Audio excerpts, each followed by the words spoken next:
Salut l'équipe, j'espère que vous allez bien. On se retrouve aujourd'hui pour un épisode un peu spécial puisque on a eu un événement interplanétaire dimanche qui s'appelle une finale de Coupe du Monde que malheureusement nous Français avons perdu.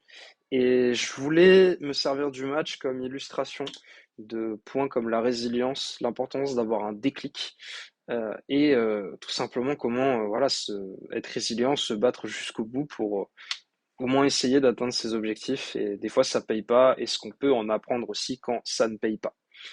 Sur ce, on est parti. Générique.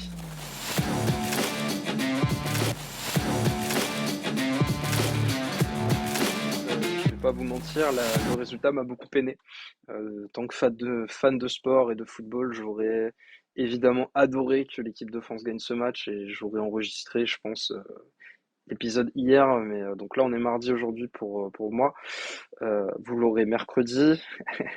Je vous avoue qu'hier, j'étais pas en état de le faire. J'étais pas dans une humeur où j'avais envie de tirer des leçons du match. C'était une mauvaise émotion de, cauchemar. Cauchemar.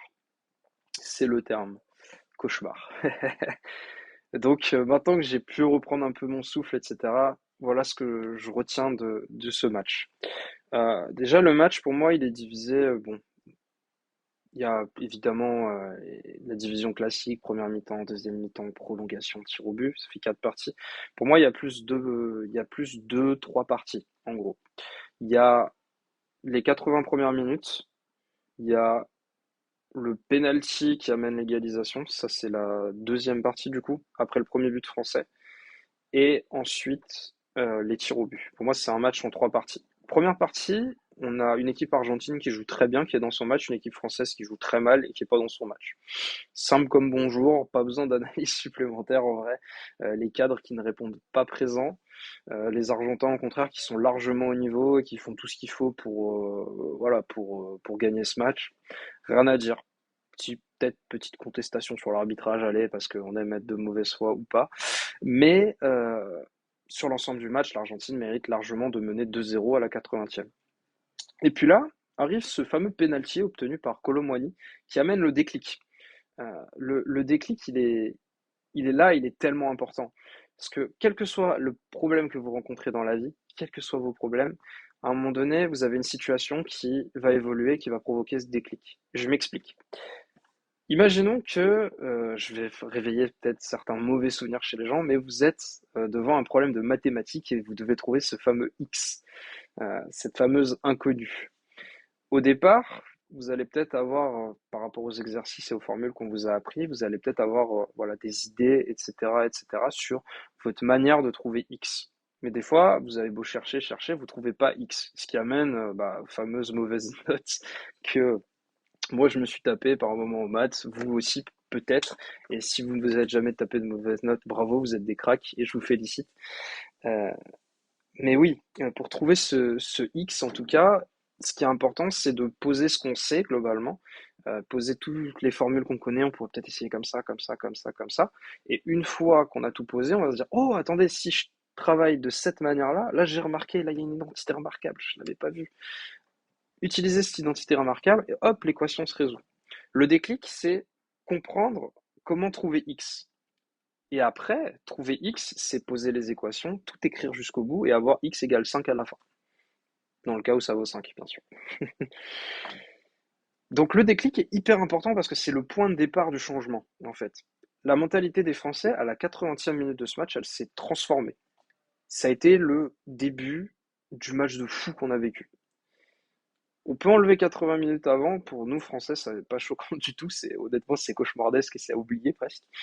Et juste se concentrer sur ce laps de temps-là, qui change tout et qui fait rentrer cette finale dans l'hystérie, en fait. C'est fou, quoi. C'est un match de zinzin, de malade. Donc, ouais, c'est ce déclic, ce penalty obtenu et transformé qui change tout le match. Et derrière, la résolution de l'équation, dans ce cas-là, c'était aller en prolongation et essayer d'aller gagner cette putain de Coupe du Monde. Bon, équation non résolue malheureusement au tir au but, mais au moins ils ont tout fait pour le faire et ça, grand bravo. Donc pour résoudre un problème, même dans votre vie de tous les jours, il faut souvent un déclic, c'est-à-dire qu'il faut essayer d'observer votre problème actuel sous un angle différent. Peut-être que en ce moment vous montez un projet. Moi, je sais qu'en ce moment je monte un projet de coaching et ça n'avance pas forcément au rythme que j'aimerais. Je suis parfois impatient, ça arrive, je suis même souvent impatient. Et des fois, bah, j'ai ce regret de me dire, oh, je pourrais aller plus vite, oh, je pourrais trouver peut-être ci, peut-être faire ça, machin, ça avance pas, blablabla. Puis ça tourne en rond. Et dans mon cas, les déclics que j'ai eus, c'est en parlant autour de moi à des amis coachs pour justement m'aider à amener des éléments extérieurs que j'avais pas vus ou poser des questions auxquelles que je me posais pas forcément. Et ils font, oh, là, il y a peut-être un truc à trouver, un positionnement à trouver, quelque chose pour faire avancer mon projet. Mais aussi, c'est essayer de me tester sur des compétences sur lesquelles je n'avais pas travaillé avant. Par exemple, là, depuis que j'ai lancé mon business, j'ai beaucoup développé mon activité sur LinkedIn. Donc maintenant, je poste très régulièrement pour des résultats qui, pour le moment, ne me conviennent pas encore. Mais il faut continuer. C'est un peu, des fois, j'ai l'impression de parler à un mur, mais c'est pas grave. Je continue, j'insiste et je me dis que ça finira par payer. J'ai appris le copywriting aussi. Le copywriting, c'est l'écriture de vente, comment capter l'attention de quelqu'un, tout simplement par écrit pour normalement maximiser ses ventes et maximiser ses conversions. Donc ça, c'est aussi voilà une compétence que j'essaie de développer et qui est passionnante et qui aussi m'aide d'un point de vue plus coaching. Ça oriente du coup mon cerveau différemment, beaucoup plus résultat et action, et c'est ça que j'aime aussi avec cette approche. Donc en fait, aller chercher des fois les ressources du problème ailleurs, pas les ressources du problème, pardon, aller chercher le déclic dans d'autres disciplines, ça peut aider. Moi, je sais que de mon côté, ça m'a apporté une plus grande ouverture d'esprit et une largesse d'esprit. Donc des fois, c'est une solution que je recommande vivement. Évidemment, en tant que coach, ce que je peux vous recommander aussi, c'est de prendre un coach parce que des fois, c'est juste un problème d'orientation professionnelle, par exemple, ça peut vous miner ce côté oh, je suis en perte de sens, je sais plus où je vais, je me lève le matin, j'ai pas envie d'aller travailler parce que j'aime pas mes collègues, j'aime pas ce que je fais, euh, j'aime pas l'ambiance de la boîte ou juste je sais pas, je sens que je suis pas à ma place ou quoi. Il y a des tas de manières de percevoir le problème, par exemple de la réorientation professionnelle. Après, ça peut être oh, je performe pas assez, j'aime ce que je fais ce que j'aime, euh, génial, je vis de ma passion et tout, mais je pense que je peux aller encore plus loin dans ce que je fais et je sais pas comment faire. Parler à quelqu'un d'extérieur qui sait faire, qui sait vous poser les bonnes questions, vous challenger et tout, c'est des fois la bonne solution pour avancer sur ce problème-là, ce problème précis. En tout cas, quand vous trouvez les solutions à un problème, on en arrive à mon deuxième point, c'est que des fois la résolution, comme pour le match là, n'amène pas au résultat souhaité. Là, le résultat qu'on aurait souhaité sur le match, c'est évidemment gagner le match, être champion du monde, faire la fête sur les Champs-Élysées, tout ça, même s'il faisait quasiment négatif et qu'il pleuvait des trompes d'eau. Voilà, ça aurait pu être évidemment un beau moment de partage, communion, troisième étoile, tout ça, vanner les Argentins. Voilà, ça aurait été un bon moment, mais malheureusement, c'est dans un métaverse actuellement, donc on peut pas le vivre ici. Donc comment faire quand on a mis toutes les énergies, on a mis ce qu'il fallait pour résoudre le problème et pas obtenir le résultat qu'on voulait? Eh ben, c'est une bonne question. Parce qu'il y a ce côté échec qui est moche. Et enfin, je dis pas que l'échec est moche, parce qu'au final, je suis convaincu personnellement que l'échec m'a beaucoup plus appris que toutes les réussites que j'ai pu avoir par le passé. C'est en se mangeant des murs que des fois on lève la tête. C'est con, hein, mais quand on se prend les murs comme ça, et puis d'un coup on lève la tête, fait oh, il y a un mur. Si je prenais quelque chose pour l'escalader, bah ça aide et on peut plus facilement passer au-dessus en tout cas. Donc je suis convaincu que l'échec a cette beauté quand on le regarde, on le regardera dans quelques années, on se dira ça a peut-être été l'élément déclencheur de tout ce qu'on a connu après, toutes les magnifiques opportunités qu'on a connues après. Et ça, c'est un truc sur lequel je veux ajouter de l'emphase et appuyer dessus, c'est que l'échec en soi n'est pas mauvais. Si vous avez fait tout ce qu'il fallait selon vous pour résoudre le problème et que vous n'obtenez pas le résultat souhaité, j'ai envie de vous dire, c'est chiant, mais c'est pas dramatique. Parce que dans quelques années, vous pourrez vous retourner et vous dire, waouh, ce problème m'a tellement amené de cartouches, d'énergie, de ressources pour maintenant résoudre des situations similaires beaucoup plus facilement et rapidement. Donc en fait, l'échec, c'est un cadeau. Fin de l'épisode, je déconne. Non, l'échec, ça peut être considéré comme un cadeau. C'est-à-dire que c'est essayer de comprendre tout ce qui n'a pas marché pour arriver au résultat obtenu, pour vous aider par la suite à avoir le résultat que vous souhaitez obtenir. Parce que la vie, c'est pas comme les maths avec une équation très précise et à la fin, vous arrivez, vous trouvez votre X. Non, c'est pas toujours comme ça, malheureusement. Des fois, votre X, vous trouvez deux, trois réponses. et elles sont très très différentes. On n'est pas sur, voilà, c'est pas, il n'y a pas de logique ou quoi aussi forte que les maths. Des fois, c'est beaucoup plus irrationnel que ça.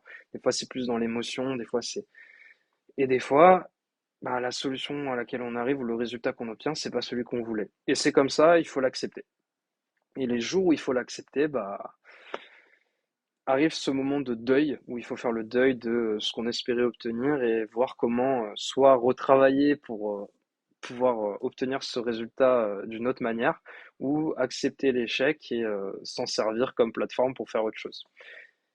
Il y a des tas de solutions pour gérer l'échec. Moi, je suis très friand de l'intelligence positive pour le coup. Et l'intelligence positive, j'essaierai de vous faire un épisode là-dessus dans quelques temps. Mais ça part de ce postulat-là qui est simple, c'est de se dire quelle est l'opportunité ou le cadeau qui se cache derrière cette situation. Souvent, cette situation que je considère comme négative. Ici, si on prend l'exemple du match de l'équipe de France, la situation négative, c'est la suivante. C'est de se dire, oh là là, c'est un échec, c'est terrible, ça, je me rends si triste, ça m'a rendu si triste, j'ai envie de pleurer. C'était horrible ce match, terrible. Pourquoi on a perdu comme ça? Pourquoi? Ça, c'est la manière de voir la chose, de se dire sur le court terme, ça ne m'a pas apporté le bonheur que j'aurais espéré que ça m'apporte.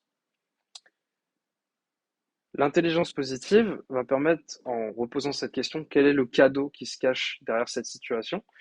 Bah, mine de rien, si on fait le bilan, on a fait une Coupe du Monde super positive. Il manquait, je sais plus, 6, 7 cadres dans le groupe à cause des blessures, de toutes les blessures qu'il y a eu avant la Coupe du Monde. On perd Lucas Hernandez sur le premier match, etc. On arrive en finale de Coupe du Monde. Euh, on est une des rares équipes à être allé 2 fois d'affilée en finale, ce qui est plutôt bien. D'habitude, depuis 1998, donc depuis la Coupe du Monde 2002, il n'y avait plus une seule équipe qui avait gagné la Coupe du Monde qui avait passé les poules. Donc déjà, c'est une belle performance. Rien que ça, aller en finale, c'est une superbe performance vu le groupe qu'on avait. Ensuite, il y a cet état d'esprit de dingue, cette vie de groupe, cette force collective qui se dégage et cette capacité à remonter des situations complètement folles, comme celle qu'on a vue en finale. Ne pas lâcher à ce moment-là en finale à la 80e, c'est très fort. Et ça, peu de gens, peu de sportifs ont cette capacité-là, et peu de gens dans la vie de tous les jours ont cette capacité, cette propension à agir au moment où ça paraît le plus dur et c'est infaisable. Ça paraît infaisable. On a ces murs, cette montagne en face de nous, on fait rien. On l'attend et on se regarde, on fait oh, vas-y, flemme, j'ai pas envie. Non, pourquoi? Je sais que je dois le passer, mais pourquoi j'ai ça devant moi? Bah là, c'est cette propension, cette équipe a cette propension à se rassembler, à se dire, ok les gars, on monte cette putain de montagne et on va chercher ce qu'il y a de l'autre côté. Et ça, c'est fort. Et ça, c'est le positif qu'on peut tirer de ce groupe-là. Et derrière, amener tout ce socle-là, toute cette construction-là, pour aller, pourquoi pas, aller gagner l'Euro 2024 en Allemagne. À voir comment sera l'équipe en 2024 avec les blessures et tout, hein, évidemment, tout ce qui est ce qui est sportif et extra sportif. Mais en tout cas, le groupe qu'on a actuellement a largement les capacités d'aller chercher l'Euro, même si on peut dire que c'est un peu fébrile sur le côté droit de la défense notamment. Et sur le milieu de terrain, je cherchais mes mots, et sur le milieu de terrain où, ouais, c'était un peu, pour moi, il manquait un bon milieu encore pour être vraiment très très solide. Mais ils nous ont fait une magnifique Coupe du Monde, ils nous ont fait vibrer, et quelque part, c'est l'essentiel de ce mondial pour nous Français. On est allé loin, on a une belle équipe, on a un beau groupe, et j'espère qu'ils vont continuer comme ça, à nous pousser vers le haut, à nous tirer comme ça, à nous faire rêver comme ils l'ont fait. Quoi d'autre par rapport à ça? Oui, du coup, pour vous, si je fais la comparaison par rapport à vous, en ce moment, peut-être que vous avez vécu un échec ou sur votre année, si vous faites le bilan, il y a plein de choses que vous vouliez faire que vous n'avez pas faites, que ce soit créer une bonne routine ou peu importe, bonnes habitudes, peu importe ce qu'est cette chose qui vous pose problème. Il y a un cadeau qui se cache derrière. Il y a quelque chose à observer chez vous, en vous. euh, qui va vous amener à des réponses, qui va vous amener à au moins une réponse pour résoudre cette situation-là à l'avenir. Et dans quelques temps, vous regarderez cette situation et vous direz, c'est la meilleure chose qui m'est arrivée dans ma vie. Pour faire ça, je vous propose un petit exercice. Vous savez quoi, là, comme ça, avant de terminer ce podcast. Ce que je vous propose de faire, c'est de prendre un temps. Vous prenez un temps d'introspection de, je dirais, ouais, au moins 15-20 minutes. C'est un petit peu long à faire. Mais vous divisez votre vie en 5. Vous prenez votre âge et vous la divisez par 5. Donc, par exemple, moi j'ai 27 ans. Donc, ça me faisait à peu près des gaps de 5 ans, en gros. Et vous divisez ça en 5. Donc, pour moi, ce serait de 0 à 5 ans, 5 à 10 ans, 10-15 ans, 15-20 ans, 20-25 ans. Et du coup, le stade d'après, depuis le Covid, en gros, voilà. Pour moi, c'est ça. Voilà. Donc, vous divisez ça, votre âge par 5 et vous créez des étapes dans votre vie. L'idée, c'est de vous poser les questions, vous rappeler les événements qui se sont passés à chaque fois le plus précisément possible dans chaque partie de votre vie. Et derrière, tirer les conclusions, quel est le cadeau que m'a apporté cette étape de ma vie-là. Même de 0 à 5 ans, des fois, moi je sais qu'à partir de l'âge de 3 ans, je commence à avoir quelques souvenirs.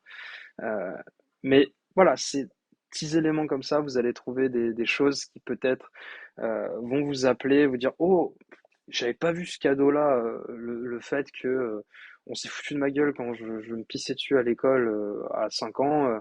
En fait, ça m'a appris à mieux gérer mes émotions et n'a plus avoir honte de rien. Par exemple, c'est un exemple, voilà, comme ça.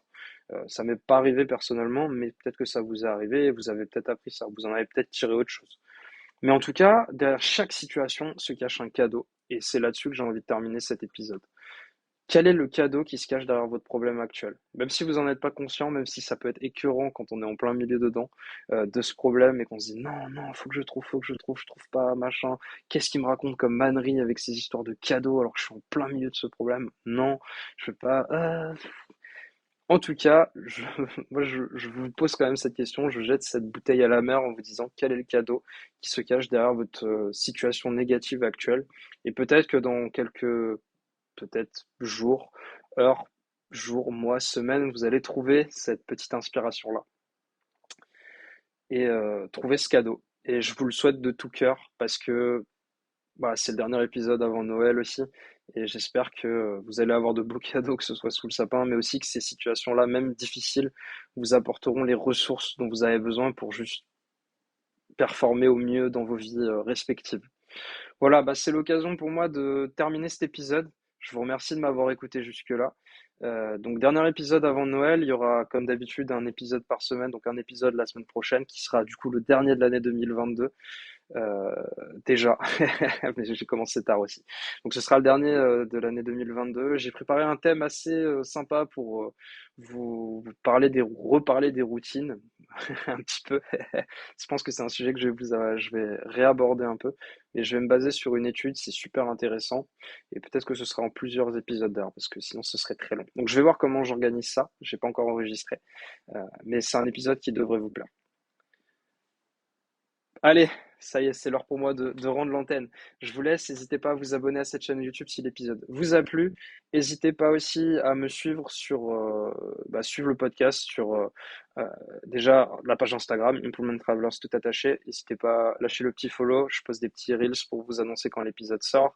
N'hésitez pas à me suivre aussi sur les plateformes de diffusion, pardon, que ce soit Spotify, Deezer ou Apple Podcast. Voilà, sentez-vous libre de mettre une review et des commentaires. Je les lis, donc n'hésitez pas. Et à partager ça autour de vous aussi parce que c'est d'une grande aide, mine de rien. Donc merci de m'avoir écouté jusque-là. J'espère que l'épisode vous a plu. Et puis je vous dis à très vite. Allez, salut l'équipe.